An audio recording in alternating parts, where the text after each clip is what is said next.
আমার ওয়াইফকে নিয়ে সে এত বাজে বাজে কথা বলবে, আমি কি তাকে এভাবে ছেড়ে দিব? আমি কেন ডিলিট করব? সেই ভিডিও আমি মোবাইল ধরছি না। আমাদেরকে একদম ওপেনলি লাইভে এসে হুমকি দিছে আমার হাজবেন্ড। না কোনো স্যালারি দেন, স্যালারি দিলে স্যালারিগুলো কোথায় বলো তো? আমি চোখেই দেখলাম না। তাদের এক মুখে দেখবেন কয়েক রকমের কথা। মূলত হচ্ছে এইগুলো থেকে আসলে হতে হতে আজকে এই পর্যায়ে চলে এসেছে। জিনিসটা যখন হইলো তো আমার বাসা থেকে বললো যে তুমি অ্যাকশন নাও। তো আমরা প্রথমে ভাবছি যে অ্যাকশন নিব, পরে ভাবলাম যে ইয়াসিন যেহেতু ছোট, তো বাসার বাকিরাও বললো যে ঠিক আছে তাহলে আপাতত যেহেতু মোটামুটি এই জিনিসটা থামছে, তুমি আর কিছু বইলো না, জিনিসটা এভাবেই থাকুক। তো আমরা আর অ্যাকশনে যাই নাই। ও যেগুলো বলছে ওর ফেসবুক লাইভে, তো ওইভাবেই থাকলো। তো যখন ওই যে সেম কাজটা ওরা আবার শুরু করলো আবার ওই মিরপুরে, তখন আমাদের উদ্দেশ্য ছিল যে একসাথে হয়ে ওদের ঠান্ডা মাথায় মিউচুয়াল করবো যে তুমি তোমাদের মধ্যে থাকো, দরকার এমন কাদা ছোড়াছুড়ি করলে হয়তো বা তোমার দিনগুলো খারাপ যাবে, আমাদের দিনগুলো খারাপ যাবে, মানুষ তোমাকে খারাপ বলবে, আমাদেরও খারাপ বলবে। তার 1 উইক আগেই, মানে এই যে ঈদের কিছুদিন পরেই রাকিবকে তারা একটা গ্রুপের মধ্যে বলে কি ছাপরি বস্তি, মানে আরো অনেক বাজে ভাষায় কথা বলে। আমি একটু বলি, যেখানে ইয়াসিন একটা কথা বলছিল যে আপনাদের এখান থেকে চলে যাওয়ার পর যা হয়েছে সে এবং মিথিলা একটা ইউটিউব চ্যানেল খুলেছে, তারা তাদের মতো আর্নিং করার ট্রাই করছিল। কিন্তু তার একটা অভিযোগ মিথিলা ইয়াসিনের যে আপনারা হচ্ছে তাদের টিম সেটা তো নেই, এবং একই সঙ্গে তারা যে একটু আর্নিং করছিল ইউটিউব চ্যানেল দিয়ে, ফেসবুক পেজ দিয়ে, সেই আর্নিং সোর্সগুলো আপনি বন্ধ করে দিচ্ছিলেন। এটা সে একটা বলেছে যে কপিরাইট মেরেছেন, তারা আর্নিং বন্ধ করে দিয়েছেন। এই কারণে তারা আরো বেশি ক্ষিপ্ত হয়েছে যে আমি তো কিছু করে খেতে হবে, কিছু ইনকাম করতে হবে, এটা একটা তারা বলেছে আমাদেরকে। তাকে ওয়ার্নিং দেওয়া হয়েছে অনেকবার। ইউটিউবের একটা নিয়ম আছে যে আপনার চ্যানেলে যে ভিডিওটা থাকবে সেই চ্যানেলের ভিডিও যদি আমি অন্য চ্যানেলে পোস্ট করি, হয়তো বা দুজনের চ্যানেলই সমস্যা হতে পারে, কারণ ডাবল ভিডিও হলে। তো অলরেডি আমাদের 2-3টা চ্যানেলে সমস্যা হয়েছে। ওর চ্যানেল হয়েছে, জীবনের চ্যানেল হয়েছে, ওদের আর্নিং কিন্তু হয় না ইউটিউব দিয়ে। আচ্ছা আচ্ছা। তো এখন 2-1 দিনে সর্ট আউট করছি আমরা, এতদিন 3 মাস ওদের আর্নিং ছিল না। তো ইয়াসিনকে বলা হয় যে ইয়াসিন, আমি বলি নাই, আমার যে ও যে কোম্পানি আন্ডারে ছিল সেই কোম্পানি থেকে ফোন দেওয়া বলা হয় যে ইয়াসিন এরকম তুমি কন্টেন্টগুলো ডিলিট করে দাও, যেগুলো রাকিব ভাইয়ের চ্যানেলের ভিডিওগুলো তুমি আপলোড করছো ওগুলো ডিলিট করে দাও। ও বলে কি যে না আমি কেন ডিলিট করব, সেই ভিডিও আমি মোবাইল ধরছি না, আমি ক্যামেরা শ্যুট করে দিছি না, এই ভিডিও আমার। তো আমাদের ওই কোম্পানি থেকে বললো তোমাকে কি তারা এটার জন্য পে করে না, স্যালারি দেয় নাই?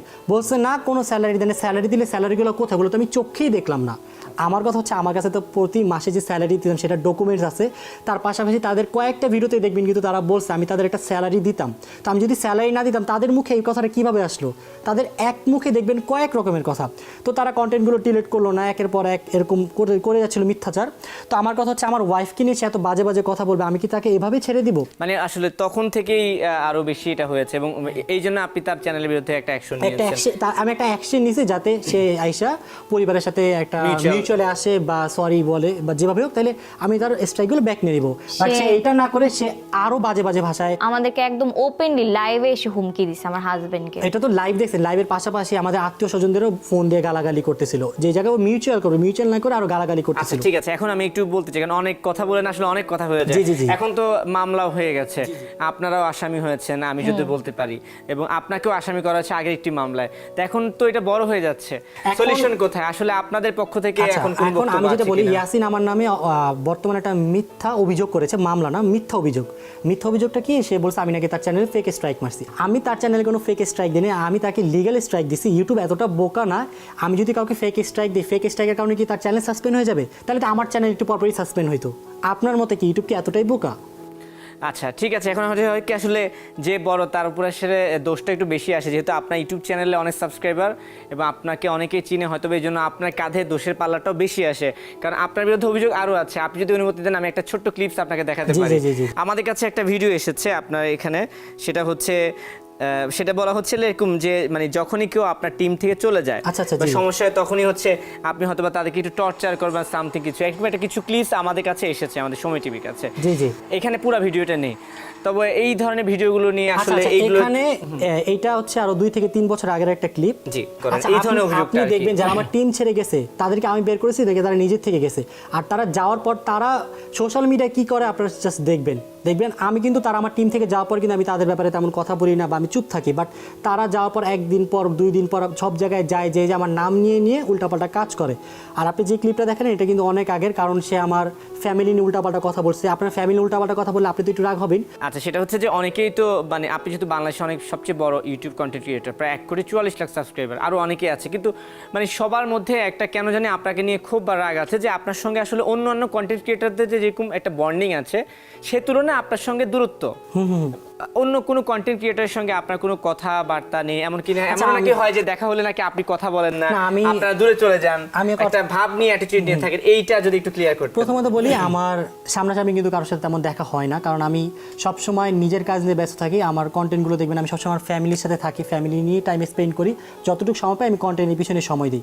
আর আমি একটু মানুষের সাথে একটু কম বেশি, দেখবেন যে আমার অত ফ্রেন্ড সার্কেল নাই, আমি খুব কম, তো বাইরের কন্টেন্ট ক্রিয়েটরদের সাথে আমার ওইভাবে কমিউনিকেশন হয় নাই, এর জন্য ওদের সাথে আমার ওরকম বন্ডিং নাই। আর আমি যে বন্ডিং করব ওই রাস্তাটা আমার তারা রাখে নাই, কারণ আপনার ব্যাপারে যদি কেউ উল্টাপাল্টা বলে তখন আর আপনার ইচ্ছা হবে না যে আমি তার সাথে কথা বলি, যেহেতু সেই পার্সনটা আপনাকে পছন্দ করতেছে না। তো এই কারণে আমার সাথে অন্যদের ওইভাবে কথা হয়নি। এখন আমার সাবস্ক্রাইবার, তো এটা সাবস্ক্রাইবার জিনিসটা এটা তো মানুষের ভালোবাসা, অনেক ইউটিউবারই তো আছে ঠিক না, এখন তাদের মধ্যে যদি মানুষ আমাকে একটু বেশি পছন্দ করে এটা তো আর আমার ফল্ট না, আর আমি তো কাউকে জোর করে সাবস্ক্রাইব করাতে পারবো না। এখন মানুষ আমাকে ভালোবাসে, মানুষ আমাকে সাবস্ক্রাইব করে, এতটুকুই। আর একটু এটাই শেষ প্রশ্ন। হ্যাঁ। আর সেটা হচ্ছে যে আপনার কন্টেন্ট বেশিরভাগ একটু ছোটরা বেশি দেখে ফেলে, দেখে বেশিরভাগই। অনেকে বলছে যে এমন কিছু কন্টেন্ট মাঝে মধ্যে আপনারা বানান যেগুলো আসলে ছোটদের সঙ্গে যায় না, ছোটরা কি শিখছে, আচ্ছা, তো এইটা নিয়ে আপনি কিছু বলবেন? আমি প্রথমত বলি আমার কন্টেন্ট সবাই দেখে, শুধুমাত্র যে ছোটরা দেখে সেটা না, ছোট বাবুরা দেখে, ছোট বাবুর বাবা মা দেখে, বোন দেখে, ভাই দেখে, দাদা দাদি দেখে, কারণ সবার সাথে তো আমাদের বাইরে গেলে দেখা হয়, কমিউনিকেশন হয়, তো সেভাবেই সব ফ্যান বেস আমাদের দেখে, যে কারণে আমাদের গ্রোথটা সবচেয়ে বেশি হয়েছে। আর আমরা সবসময় ট্রাই করি যে আমাদের এমন কোনো কন্টেন্ট আমরা বানাবো না যেটা দ্বারা ছোট বাচ্চারা ভুল শিখবে বা ভুল করবে, হয়তো বা মানুষ মাত্রই ভুল, আমাদের এমন কোনো কন্টেন্ট থাকতে পারে যে যার কারণে দু একটা ভুল মেসেজ যেতে পারে, বাট আমরা সবসময় চেষ্টা করি যাতে আমাদের ওই মিস্টেকটা না হয়। আগে যেরকম আমরা ধরেন শুধুমাত্র চ্যালেঞ্জ ভিডিও বানাতাম, এখন কিন্তু আমরা শুধুমাত্র চ্যালেঞ্জ ভিডিও বানাচ্ছি না, আমরা চ্যালেঞ্জ ভিডিওর পাশাপাশি ট্যুর করতেছি, ওয়ার্ল্ড ট্যুর না, দিচ্ছি। একটা বিষয় আমার কাছে যেটা বয়সের সাথে সাথে অনেক কিছু এমনিতে অটো চেঞ্জ জি, হয়ে জি, যায়, জি, জি। নরমালি চেঞ্জ হয়ে যায়। আর আরেকটা জিনিস দেখবেন, বাংলাদেশে যত ইউটিউবার আছে তাদের মধ্যে কিন্তু আমাদের এইজটাই সবচেয়ে কম। অনেক আড্ডা দিয়েছি, অনেক ঝড় তুফান নিয়ে কথা বলেছি, এবার একটু ক্যারিয়ার নিয়ে চলে আসি। জি, জি। রাকিব হোসেন বাংলা ইউটিউবিং শুরু করলেন কবে থেকে আপনি মূলত? আমি ইউটিউবিং ক্যারিয়ার শুরু করছি অলমোস্ট 6 বছর চলতেছে। 6 বছর হয়ে গেছে, 6 অর্থাৎ বছর। 2018 সালের দিকে। জি, জি, জি। আমার কাছে কেন জানি মনে হয় যে আপনার শেষের দিকে সাবস্ক্রাইবার খুব দ্রুত গতিতে বেড়েছে, এবং এটা নিয়ে আবার অনেকে সন্দেহ আছে যে কিভাবে এত সাবস্ক্রাইবার হলো।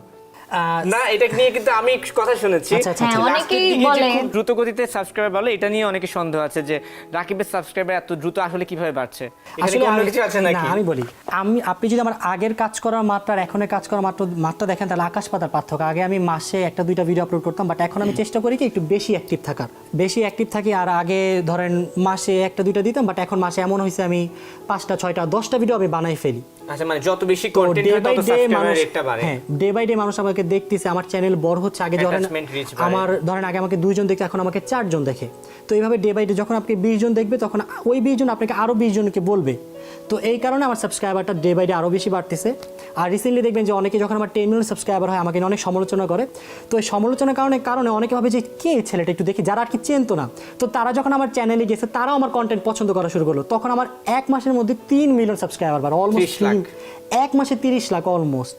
তো তার আমি মানে হচ্ছে মাঝে মধ্যে সমালোচনা আসলে পজিটিভ হয়ে আসে না? যখন এটাই মনে হচ্ছে। তো যখন তারা আমাকে নিয়ে উল্টাপাল্টা বলতেছে তখন মানুষ যাচ্ছে যে আসলে দেখি ও কি করতেছে, যাওয়ার পর দেখছে যে না আসলে ওরা যা বলছে তো মিথ্যা বলছে, এই ছেলেটা তো আসলে ভালো কাজ করতেছে, তো আমরা একে সাবস্ক্রাইব করে দিই। আচ্ছা, আপনাদের সঙ্গে অনেক আড্ডা দিলাম, শেষমেশ যদি আপনাদের ভক্তদের উদ্দেশ্যে, আপনাদের লাভার্স আছে, হেটার্স আছে, সবার উদ্দেশ্যে যদি কিছু বলার থাকে চাইলে বলতে পারেন। কি আগে বলবেন? Ladies first. আচ্ছা, আপনি আগে বলেন। সেটা হচ্ছে আমার বাবাকে নিয়ে আমি বলবো। আমার বাবা সিএনজি চালক হোক বা সে রিক্সা চালক হোক, শুধু আমার বাবা কেন, আমাদের বাংলাদেশে অনেকের বাবাই আছে যারা রিক্সা চালায় বা সিএনজি চালায়, তারা কি মানুষ না? তারা অবশ্যই মানুষ। তো কোনো মানুষকে এভাবে ছোট করে দেখাটা আমার মনে হয় না। পেশা দিয়ে কাউকে আসলে ছোট Judge করা করা উচিত উচিত না। সবচেয়ে বড় কথা হচ্ছে ও আমার ওয়াইফ, আমি ওকে বিয়ে করছি, তো ওর বাবা রিক্সা চালাক, সেঞ্জাল, যেটা আমার ব্যাপার। ভক্তদের উদ্দেশ্যে যেটা বলবো আজকে আমরা আপনাদের জন্য এই জায়গায়, আর হেটার্সদের উদ্দেশ্যে যেটা বলবো যে আসলে আপনারা হেট করেন, সমস্যা নেই, আপনারা যাকে যত বেশি হেট করবেন, করতে থাকেন, হেট দিতে থাকেন। আপনাদের এই হেট থেকেও আমরা শিক্ষা নিতে পারি। আসলে হেটার্স অনেক সময় অনেক ভুল ধরিয়ে দেয়, সেই ভুল থেকেও শিক্ষা নেওয়া যায়। আর আমরা ডে বাই ডে শিখছি, মানুষ মাত্রই ভুল। আমরাও চেষ্টা করবো যতটুকু ভুল না করে চলা যায়। অ্যান্ড আমার সবচেয়ে বড় যে আমার যে সমস্যাটা আমার মনে হচ্ছে যে আমার সাবস্ক্রাইবারটা মানুষ টার্গেট করে, যে ওর সাবস্ক্রাইবার 14 মিলিয়ন, ওকে টার্গেট করো। আমি যদি কোনো ভুল করে থাকি অ্যাজ এ পার্সন আপনি আমাকে বলতে পারেন, মানে কথায় কথায় ওর সাবস্ক্রাইবার এত, ওর সাবস্ক্রাইবার এত, এই জিনিসগুলো আমরা না টানি। ভুল হলে আপনি ডাইরেক্ট বলতে পারেন যে রাকিব এটা করছে, রাকিবের এই মিস্টেকটা। তো যাই হোক, আশা করি এই ভিডিওটার পর সব কিছু ক্লিয়ার হয়ে যাবে। আর আমরা এখনও চাই যে ইয়াসিন মিথিলা এভাবে অনলাইনে মিথ্যাচার না করুক, আর আমরা যদি অপরাধ করে থাকি তারা সেই অপরাধগুলো যে আমাদের আইনের আওতায় নিয়ে আসুক। তারা তো বলতেছে যে আমাদের আইনের আওতায় নিয়ে আসবে, আমরাও চাই তারাও আইনের আওতায় আসুক, তারা কি করেছে তাদেরগুলোও আসুক। এতদিন আমি কোনো অ্যাকশন নেই নাই, আমি যতটুকু জানি সে আমার নামে একটা অলরেডি মিথ্যাচার করছে, যে আমাকে মিথ্যা স্ট্রাইকের মামলা দিচ্ছে, আমি সেটা লিগ্যাল অ্যাকশনে যাব, সমস্যা নেই। তো এতটুকুই, এখন দেখা যাক কি হয়, বাকিটা আল্লাহ ভরসা। ওকে রাকিব ভাই, ভালো থাকবেন, আপনিও ভালো থাকবেন। আর দর্শক থেকে বলতে চাই, দর্শক এতক্ষণ কথা বলছিলাম কন্টেন্ট ক্রিয়েটর রাকিব হোসাইন এবং নুসরাত জাহান অন্তরার সঙ্গে। অনেক আলোচনা হয়েছে, সমালোচনা হয়েছে। শেষমেশ চাই শান্তির বার্তা ছড়িয়ে পড়ুক সবখানে। যে যেখানে থাকবেন ভালো থাকবেন এবং সময় টেলিভিশনের সঙ্গে থাকবেন।